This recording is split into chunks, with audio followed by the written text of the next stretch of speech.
So we spoke about rasa, and I hear some of the young people who are pursuing dance, let's say Bharatanatyam or any form of indigenous dance practice. They immediately come back with a question asking, but isn't rasa more to do with performance than life? How do we look at See, again, I'll go back to Krishnamacharya. Krishnamacharya has made a very, very interesting statement that rasa is the foundation of a person's experience of life.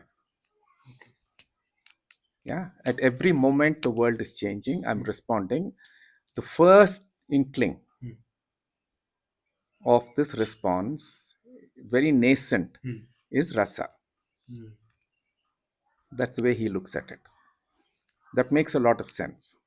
Now, to also understand the context behind rasa, why Abhinavagupta gave it so much of importance, because it comes from there, from this Natya thing. Now, in his time, my understanding is that he was opposing two tendencies that had become very prominent in India, very dominant in India.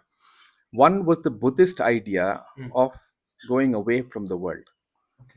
Okay, it created a certain dryness and a certain nihilism about life.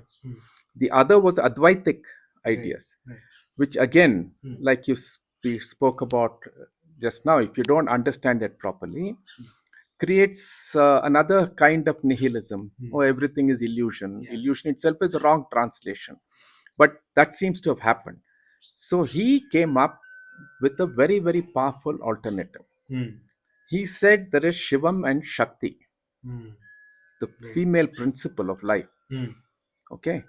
And he said this is what has to be savored, this is what has to be understood and lived with. There cannot be an idea or a notion of life that negates the reality of beauty, that negates the idea of the reality of everything. And how do you savor it without getting entangled with it? That's the whole definition he gives of rasa. That if I am in shantham and I experience the world, I will experience rasa. Emotion is not rasa. Emotion is a much more gross form of one's experience that is generated from this foundation of an inner movement. That inner movement is rasa. So Abhinavagupta's whole theory is how can it doesn't matter if you're a performer or not. The whole world is a stage, like Shakespeare said. All of us are performing in some way or the other. In every interaction, when I'm sitting with you, there is a rasa. If I'm talking about something, there is a certain savoring. Am I in touch with the depth and the simple beauty of it? Or am I getting caught with something else from thought? Yeah. So why can't I take something which is today stuck in Natya and bring it back to life? And in my work in Chitta Vidya, unless a person can touch this quietness and learn how to appreciate their own movement at the rasa level, true transformation does not take place.